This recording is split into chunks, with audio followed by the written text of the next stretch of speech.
Live from Studio 1396, Columbus, Ohio, this is Late Lap, ladies and gentlemen. I'm AJ England.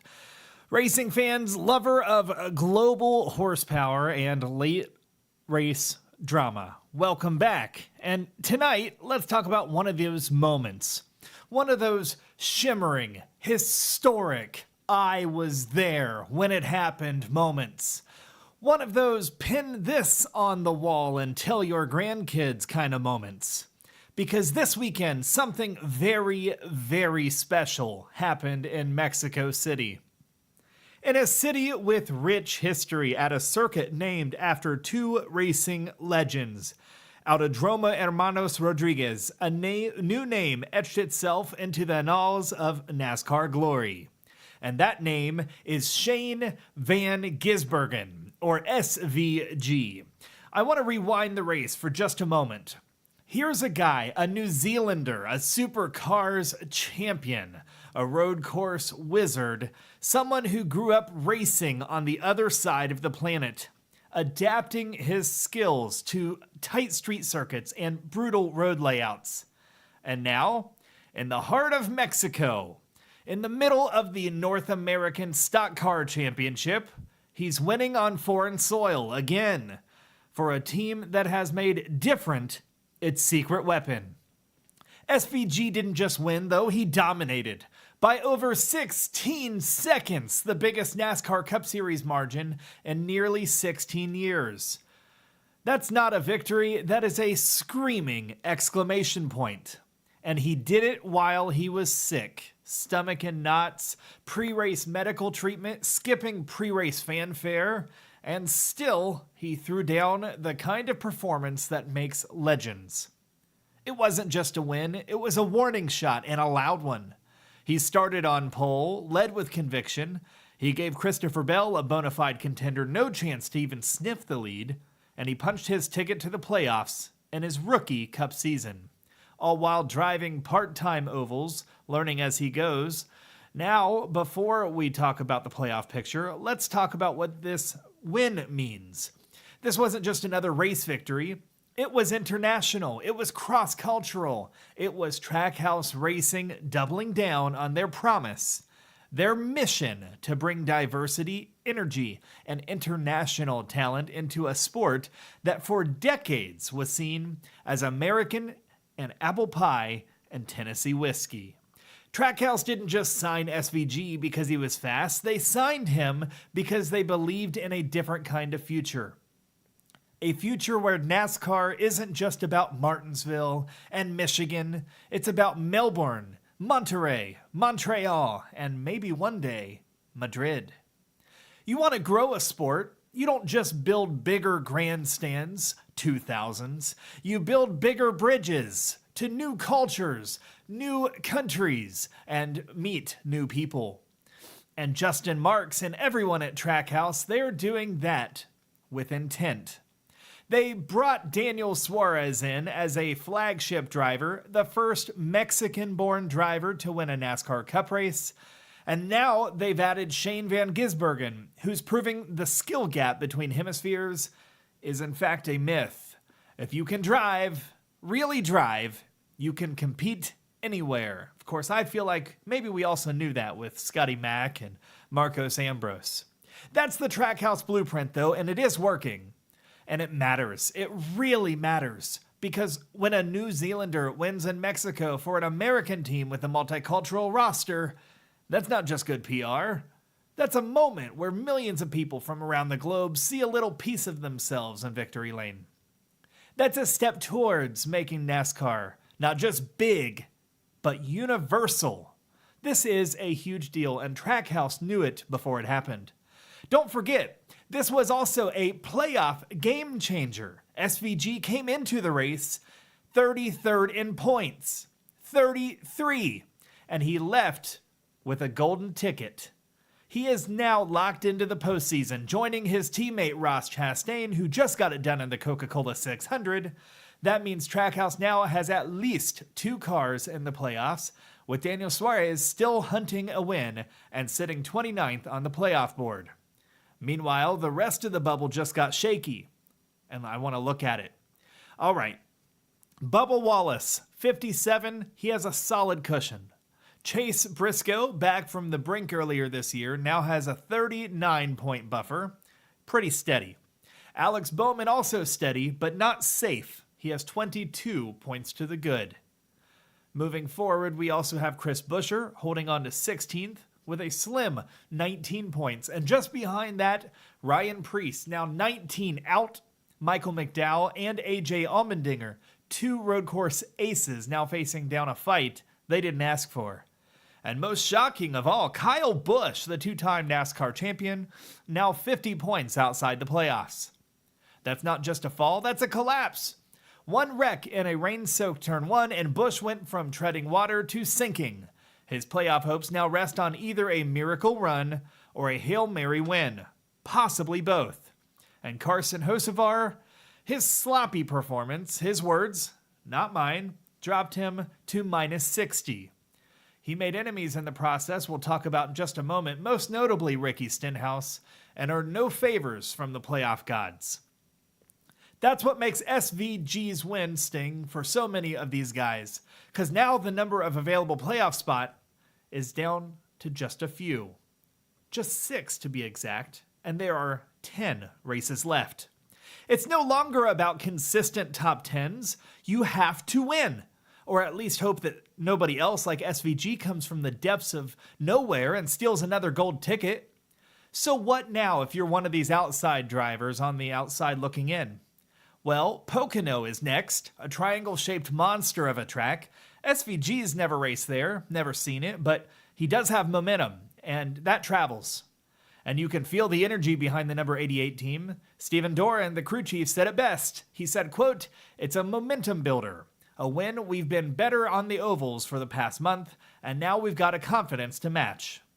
They're not just surviving anymore. They are contending. And be clear, this isn't just a win for SVG. It's a win for every young international driver wondering if they could ever make it in American stock car racing. This is a win for every mechanic back at Trackhouse Shop who doesn't get the TV time, but puts in 70 hours a week. This is a win for the idea that racing should have no borders. You want to talk about how special it is when an international racer wins on an international stage? It's this special. SVG, the Kiwi with a stomachache, just planted a flag on foreign soil and said, quote, "I belong here." And NASCAR, for its grit, tradition, and deep southern roots, answered with open arms. So pour one out tonight. Maybe even mix that thing with a Red Bull with something a little stronger because the playoffs just got a whole lot more interesting.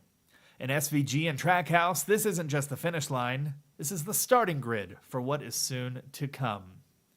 And I'm telling you, folks, this SVG deal, this is big, but there was some other news at the end of the race, way at the other end of the track, as big of a lead he had, and it was Ricky Carson Bobby Jr. That's what I'm going to start calling these two guys when they're going to have issues. And, you know, when you turn on the TV right at the end, well, if it isn't another episode of Ricky Stenhouse Jr. Against the World, featuring special guest Carson Hocevar, the human bowling ball with a gas pedal. Folks, we've seen driver rivalries before. Think about some specific ones. How about Gordon versus Kenseth? How about Earnhardt versus really anybody in eras? How about Ross Chastain versus suddenly anyone also?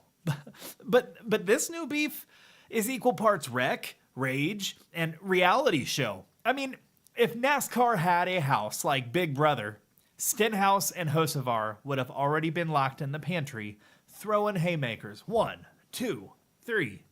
They would have been throwing the punches over who wrecked the gluten-free crackers. Let's rewind that tape a little bit. It all started 2 weeks ago in Nashville, the Music City where country stars write about heartbreak, and Ricky Stenhouse Jr. lives it. During what looked like an average race day, Carson Hocevar, NASCAR's most confident chaos agent since the Tasmanian Devil, was denied a charter. Decided to yeet Ricky into the fence like it was Bristol on a Tuesday. Race over, mic muted, emotions loud. Now, like good old Southern gentlemen, they supposedly smoothed it over with a phone call. "Sorry I ruined your race, I'll bake you a cake, cool, see you in Mexico." You know, just 2 Cup drivers keeping it mature. all good. Or so we thought. Enter Mexico City. A vibrant international stage. A historic event. SVG is out there winning by 16 seconds and looking like he just tamed the Aztec gods. Meanwhile, back in the midfield, we've got Hocevar dive-bombing corners like he's got to make his flight out of Terminal 3. On lap 90, with all the subtlety of a toddler discovering gravity, Carson, a lap down, mind you, locks the brakes, misses the mark by about 4 time zones, and spins Ricky in the stadium section right in front of thousands of passionate Mexican race fans who didn't pay for WWE but might have gotten a prelude. Stenhouse was on the lead lap and gunning for a top 20. Instead, he finishes 27th this week while Hocevar skids to a majestic 34th, probably chewing on a Goodyear like it's beef jerky. The worst part, the in-car audio. Ricky leans into the car. He says to Carson, like he's ordering off of the Fury menu, and tells him, with a poetic Southern elegance, I'm going to beat your ass when we get back in the States. Now, I don't know if that's a formal declaration of war, a legally binding statement in just Alabama, or just an honest Yelp review of Carson's driving. But what I do know is that, in NASCAR fans lost their collective minds.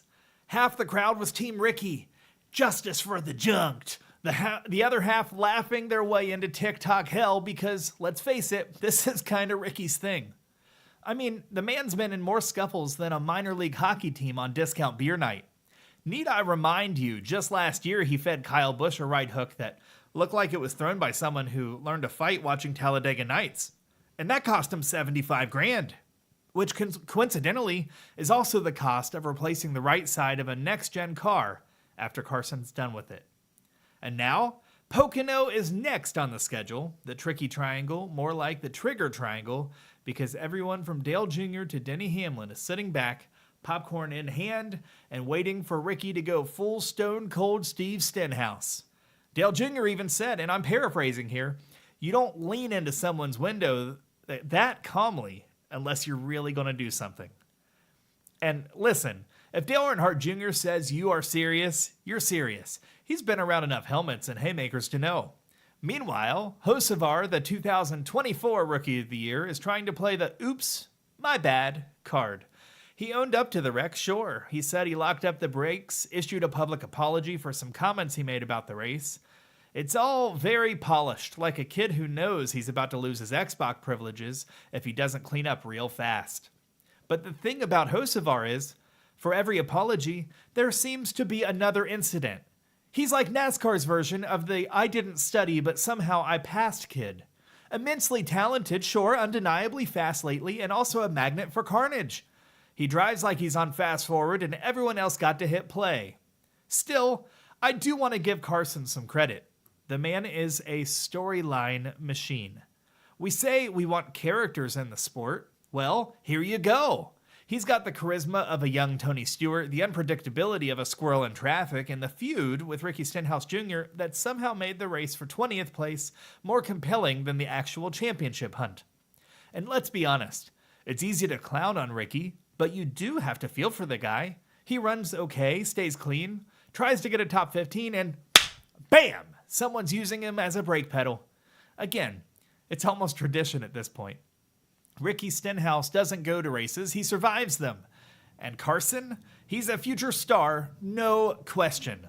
But there's a fine line between aggressive and arsonist, and right now he's walking that line like it owes him money. He's got all the potential in the world, but NASCAR fans, we've seen this movie before. And the ending usually involves fists, fines, or both. So buckle up, folks. Pocono might not just be another race. It might be a chapter in the best feud we've seen since Ross vs. Everybody. And as always, let's just hope nobody brings a watermelon. Folks, if there's one thing more underrated than a good pit stop or a gas station burrito that doesn't cause immediate regret, it's Kyle Kirkwood. And last Sunday night under the lights at Worldwide Technology Raceway, he didn't just win a race, he kicked down the last door that anyone was holding against him. That's right, say goodbye to the Street Circuit Specialist label. Because Kyle Kirkwood just got his first career oval win. And he did it with poise, pace, and pit strategy, so clean that it could be used in a hand-washing PSA. Worldwide Technology Raceway, affectionately known as Gateway, or if you're a true racing nerd, that magical unicorn track that hosts NASCAR, IndyCar, and the NHRA, delivered an absolute thriller. The kind of race where strategy met chaos, and the only thing more unpredictable than the fuel mileage was Joseph Newgarden's flight path. But let's not bury the lead here. Kirkwood won it, and in doing so, made a very exclusive club, just a little less exclusive. Through 8 races this IndyCar season, only 2 drivers have found victory lane. King Alex Pelot, the modern-day metronome of race pace, and now Kyle Ovals? I do those now too. Kirkwood. That's it. That is the list. And if you're keeping track at home, that means Colton Herta, 0 wins. McLaughlin? Nope. Dixon? Not this year. Newgarden couldn't escape unscathed. Kirkwood, though, he just became Mr. Versatile, proving he's not just a one-trick pony with a GPS permanently set to street circuits. This was win number 5 in his career, win number 3 this season, and maybe more importantly, a win that completely shuts down the he can't do it on an oval narrative. Done. Dusted. Kirkwood is no longer the kid with potential. He's the guy who can beat you anywhere. Remember when they said AJ could only win on the oval or on the road courses in NASCAR? And then he went and won Atlanta like 18 times in the Xfinity Series. He's won Daytona or Talladega or all these ovals in the recent years, but still chasing that first one. But he had a label. Juan Montoya had a label. Robbie Gordon had a label. And IndyCar, it's the same with Kirkwood. And he's the guy now who can beat you anywhere. And listen, this wasn't a cruise to the finish line. He had to dance with the devil in the form of Pato O'Ward, stalk Scott Dixon like a finance bro watching gas prices, and deal with 62 position climber Christian Rasmussen, who passed more cars than a valet on Red Bull. And don't forget the 254 position changes, tying the record for most at WWTR. This wasn't a win, this was a statement. And speaking of statements, let's talk about WWTR itself. Because in an era of cookie-cutter venues and turf wars that goes back now 25 years between racing series, this track is a national treasure. It's the only one where you'll see IndyCar, NASCAR, and NHRA drag racing do their thing. 3 different disciplines, 1 incredible venue. You want straight-line chaos? NHRA brings the thunder. Do you want side-by-side oval battles? Hello, IndyCar. And do you want stock cars doing bumper cars at 150? NASCAR's got you covered. Worldwide Technology Raceway is basically the racing multiverse, and last weekend it gave us a Kirkwood origin story worthy of a Marvel spinoff. But let's rewind how he did it. It wasn't just speed, it was teamwork. After struggling in practice, Kyle admitted they leaned on his Andretti Global teammates to make the number 27 Siemens Honda better. And when the lights went down and the track cooled off, the car came alive like it had been struck by racing lightning. His quote said it all. He said, "I didn't want people just to think of me as a street course guy, or else they'll just have me going to street courses." A little bit of job security there. Buddy, after that drive, you're not just securing your job, you might be interviewing for everyone else's. Now, before we close this deal, can we just pour one out for Rasmussen, who started 25th and finished on the podium? If he had passed one more car, he'd have gotten frequent flyer miles. And a quick round of applause for Santino Ferrucci, who's casually turned AJ Foyt's team into an actual problem for the frontrunners. 3 top 5s in a row? Who knew all it took was a guy with 0 filter and a sponsor named after the race? Meanwhile, Team Penske had the kind of night you only talk about in group therapy sessions. Will Power had a tire puncture in turn 4, sayonara. McLaughlin, mechanical gremlins, goodbye. And Newgarden flipped like a flapjack on Father's Day. Thankfully, he is okay. But goodness, that crash was terrifying. And it changed the race. Still, none of them had what Kirkwood had. Patience, pace, and pit perfection. That's a pretty solid combination if you're trying to win on an oval. Or if you're trying to impress your in-laws. Both are one hell of a challenge. So, Now as we head to Road America, a place where King Palo will once again try to pull the field into a trance and disappear into Wisconsin wilderness, one thing is clear. Kyle Kirkwood is now here, and he's not just a threat on street courses anymore, he is a championship contender. Do you hear that, King Palo? You've got company, and he brought job security with him. Kyle Kirkwood has won in Gateway. We'll be right back.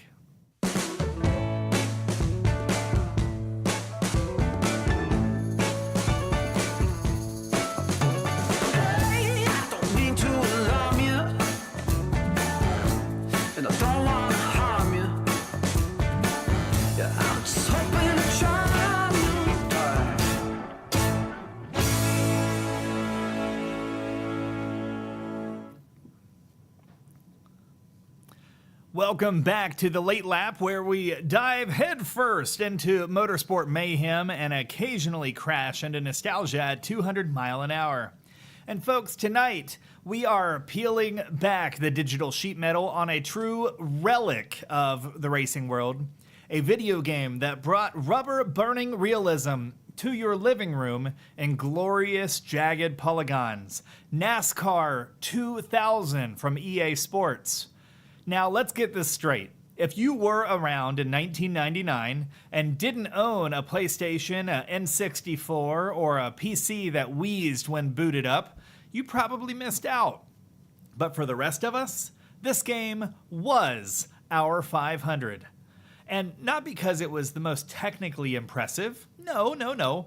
It was because it gave us the chance to do something truly special for that time. You could wreck Jeff Gordon on purpose.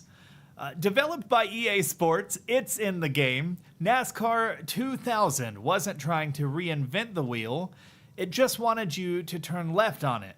With 33 licensed drivers, 18 real-world tracks, and a handful of fantasy courses that looked like Daytona's weirder cousin had a mood swing, this game brought enough content to keep any fan satisfied, or at least dizzy. Let's start with gameplay. Was it fast? Not really. Was it intense? Sometimes. Was it fun though? Absolutely.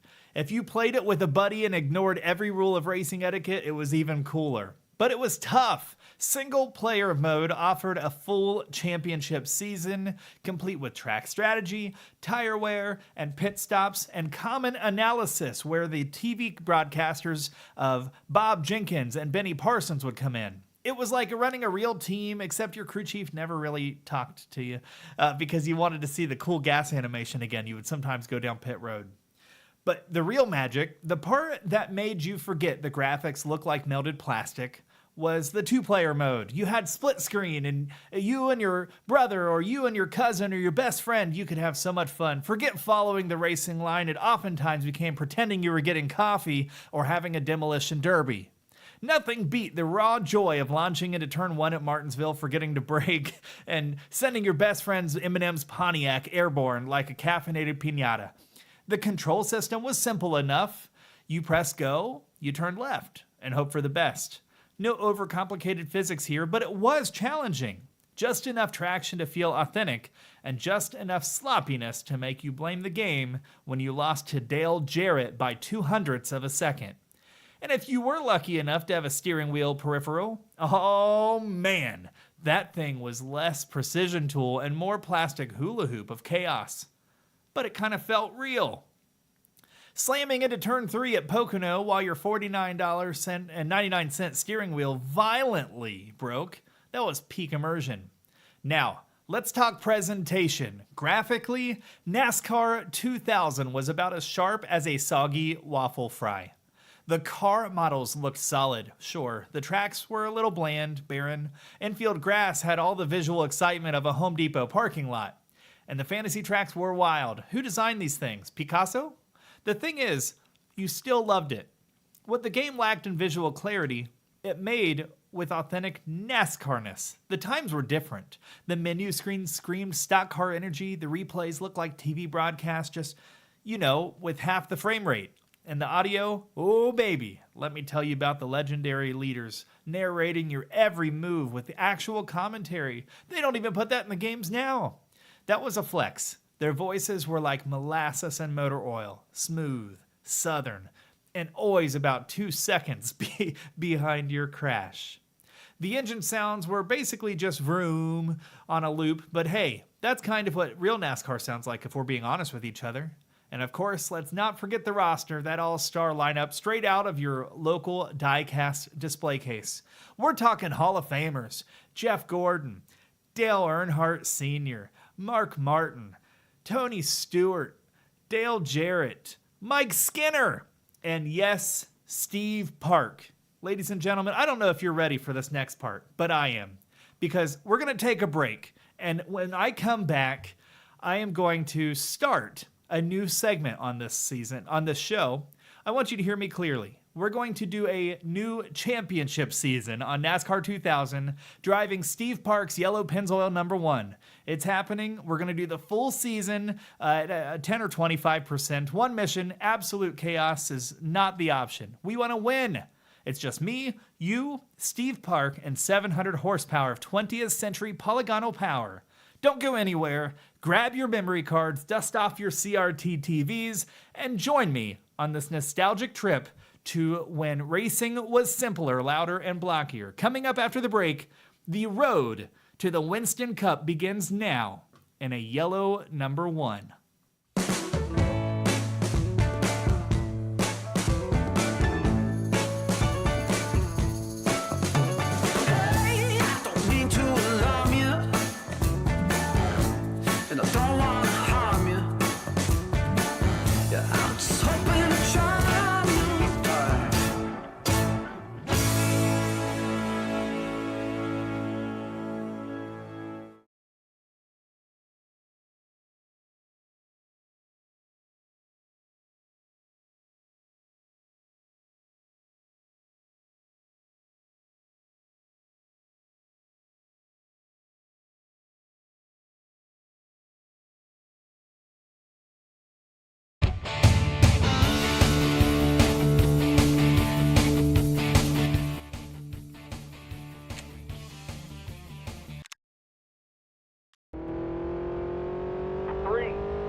Driver, this is the money lap. Let's give it all you got.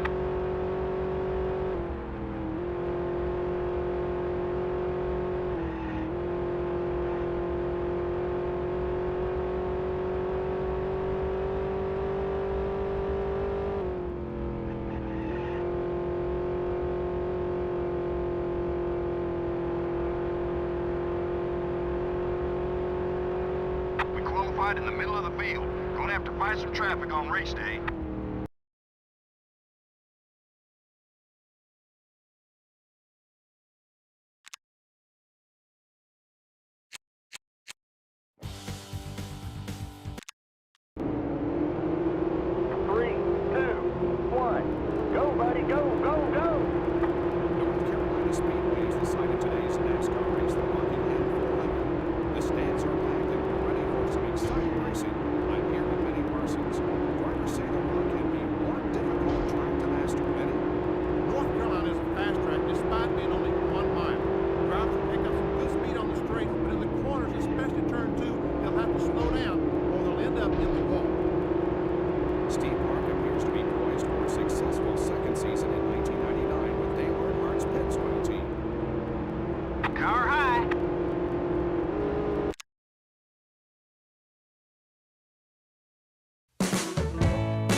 All right, let's see.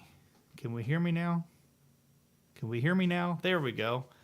Looks like we couldn't hear. All right. Hopefully that's a little better. Car low. Nice. All right, so we started 9th here. Got bumped there by Elliott. We'll get the hammer ready. Car low. This is tough. We've got it on a hard difficulty. Car high.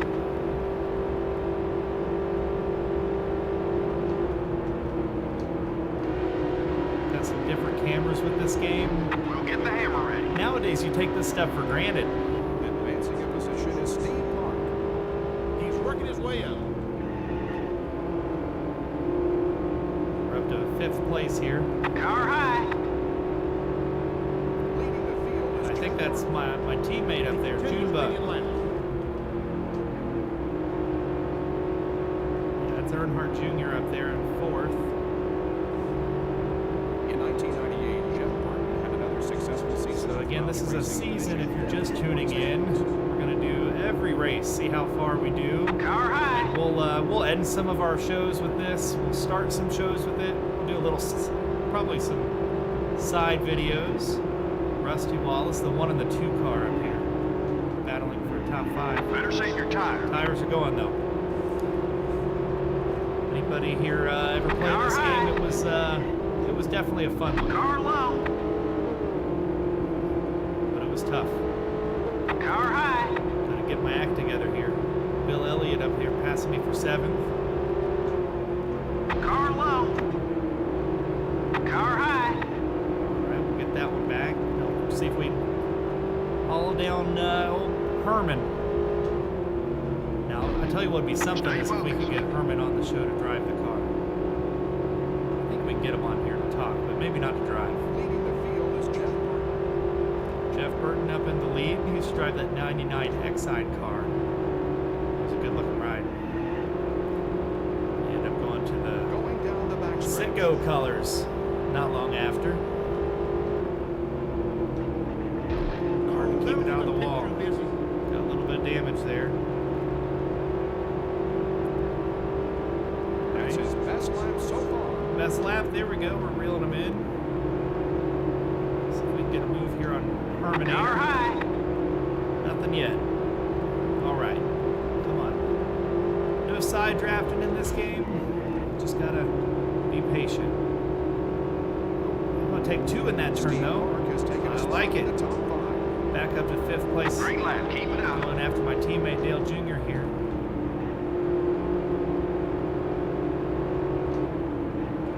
Car low.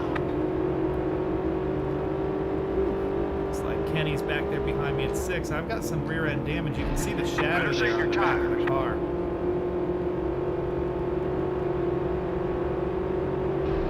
Kenny is all over me. Come on, Herm. I'm trying to keep this spot. About 4th of the way done with this Car race. high. All right, Junior.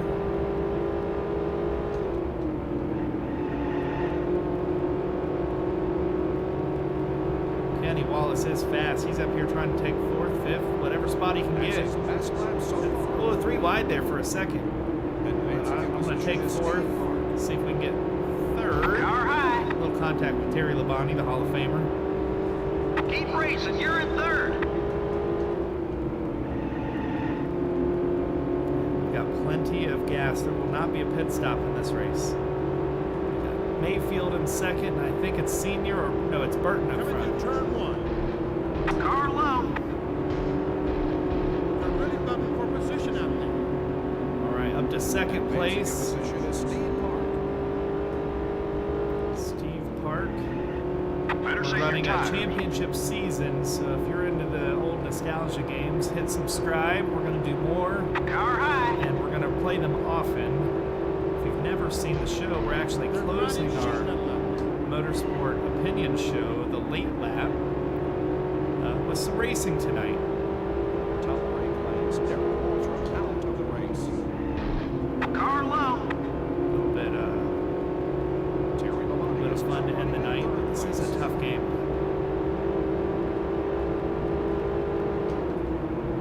Just sitting there in 4th. Now you see these cars Keep it in up, turn buddy. 1, they're going up high. Car high. I'm not sure if I should try to replicate that Park one. has moved into the number 3 spot. P2, Clear low. Bonnie is all over me.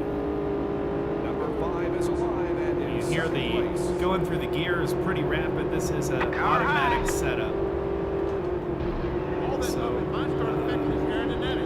I'm not shifting Car high. nearly as often as the car is. It's just kind of doing its own thing. Advancing in position It's a is really Steve Park. aggressive group of racers.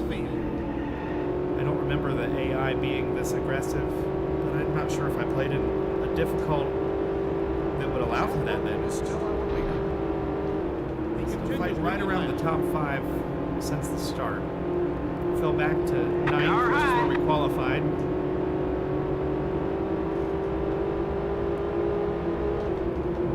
Clear high. Car low. A few of us getting together there. Chain reaction.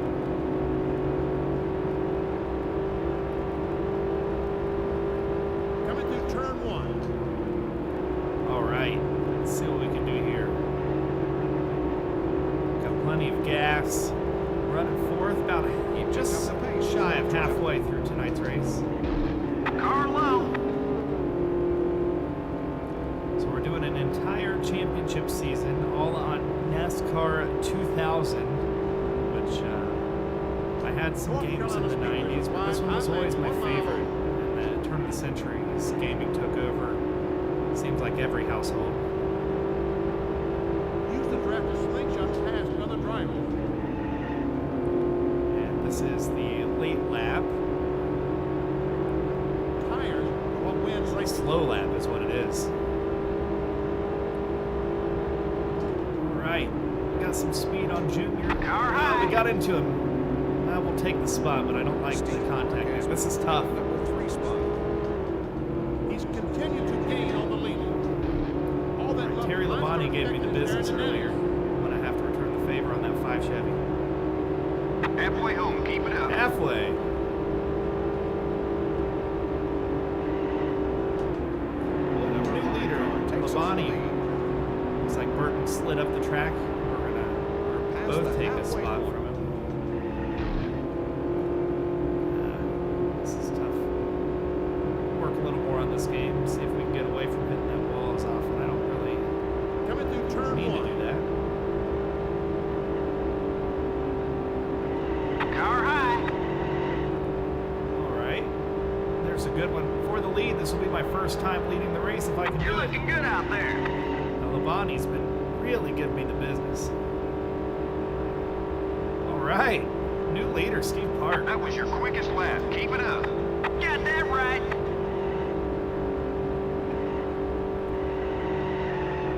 Picked up on, looks like turn 1 and 2. Now that my tires are Carolina's warm, with big name. don't really require quite as much Car high. braking. Terry Labonte grabs first place. We're late in the race. Terry's the leader. Me and Jeff battling for second here. Steve Park powers his way into the second place spot. He's running hot today. Car high. Just kind of returning the favor there. He has been rough. All right, we'll settle down in 3rd here, 4th, maybe even 5th. Exide car into the second place slot. He's running hot today. Ooh, the leaders got All into right. it with each other. Better save your tires. Take second place back. Car high. Man, that left rear of Labonte's is beat all to shreds. And Jeff Burton has moved the Exide car into the second place slot. This is, Car high. let's see, take second back from Burton. Steve Park powers his Hendersburg's way pulling into the away second again. place slot.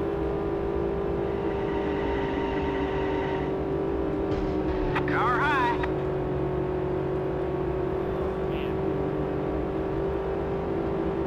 About a second slow off my best lap. Good job. We got the lead. That way. Be our Keep in the second rearview time mirror. leading. The number 5 car takes over the lead. He might have the strongest car out It's there. like, Car high. Isaac saying the Exide car is his all-time favorite. One more spot to go for Jeff Burton. It's Car high. it was a badass car. Benny, here comes Park. I to always take liked over the lead. DEI cars at that time. Terry Labonte grabs first place. Benny, here comes Park to take over the lead. This is He might have about the 12 strongest laps car to out there. go. 3rd time taking the lead. All right. Labonte, Burton, Mayfield, Earnhardt Jr., That and car has Rusty been moving Wallace. all day. top 7 spots here. Really competitive little race. I do not remember this game being this Going hard. into the backstretch.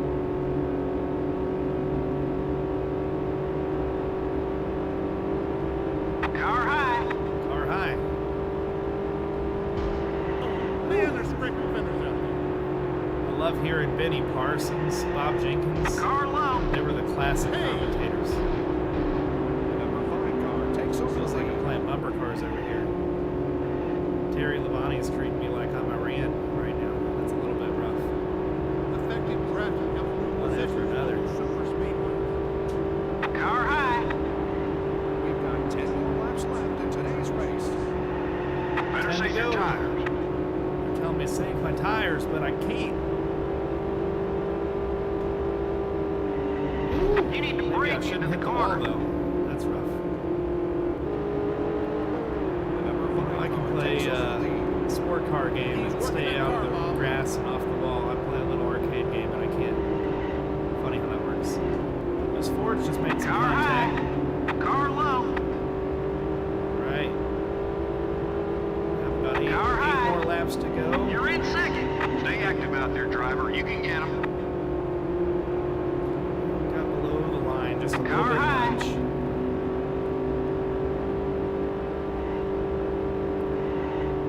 Let's see here. The sparks are flying off the fenders out there. Sparks are flying off the fenders out Car here, high. Benny, here comes Park to take over the lead. Benny. This will be the 4th time I've had the lead, but Labonte seems to be a little faster. Definitely Coming through turn one one. bad Mama Jama. Better save your tires. But I still hear his motor there. I think he's on my tail.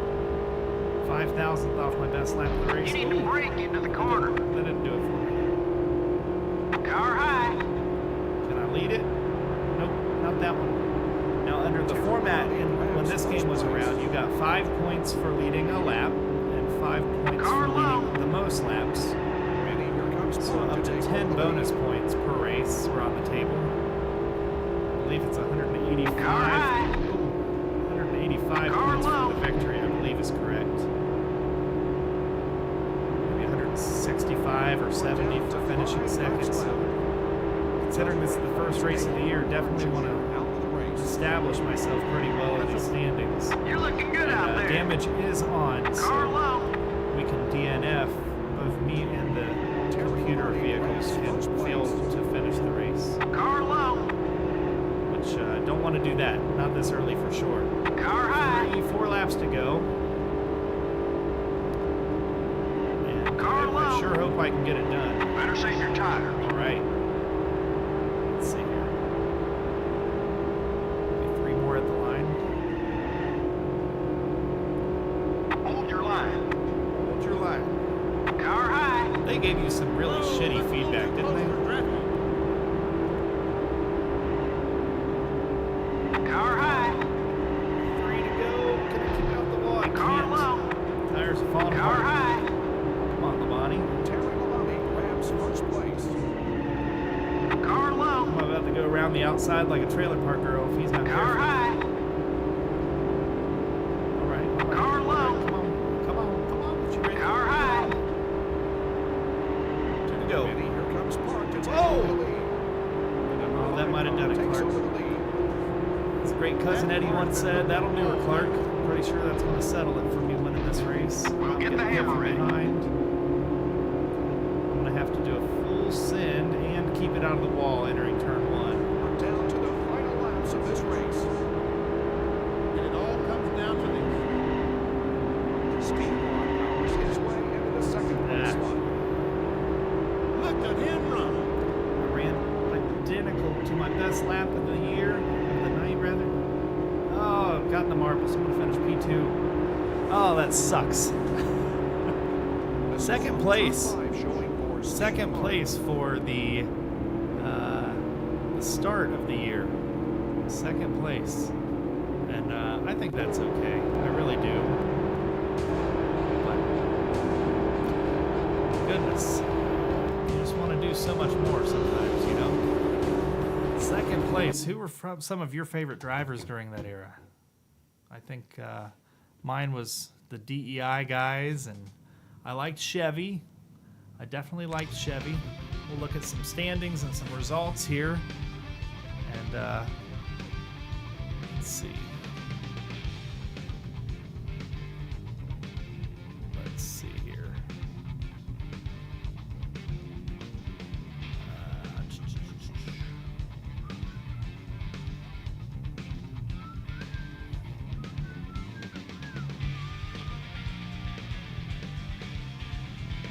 All right. Finished second place, 175 points. So Labonte got 175 plus 5. I got 170 plus 5. Looks like Burton led the most laps. Old Jeff Burton with the most laps led tonight. That puts me at the standings. I'm actually in third place there. So not quite what I was wanting. Now, should I do one more race or should we call it a night? I need somebody to say something. I've seen people watching. We'll see. But definitely something cool, and I like this. I think we'll do just one race tonight, and we'll take a little bit of a break. And when I come back, we will close the show. This is Late Lap.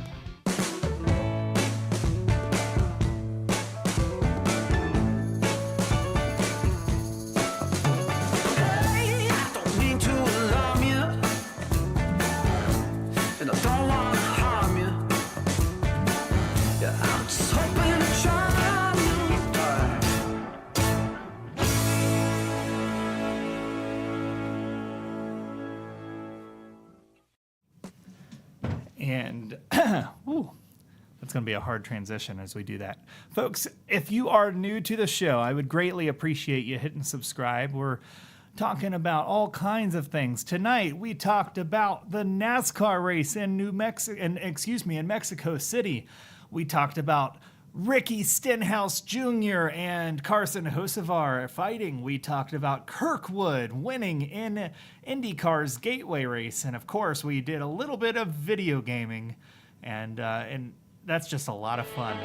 But at the end of the day, getting some weird focus issues there. At the end of the day, we gotta kind of say goodbye, you know? And that's what closing time is. It's the end of the show. And as I say at the end of every great show, be kind to yourself, be kind to others, smile, be happy, and until then, take care. And to our friends in the South, sea amable consigo mismo. Sea amable con otros. Sonría, sea feliz. Hasta entonces, cuídese. We are back 9 p.m. Eastern tomorrow night. Hit subscribe, and I'll see you there. Good night.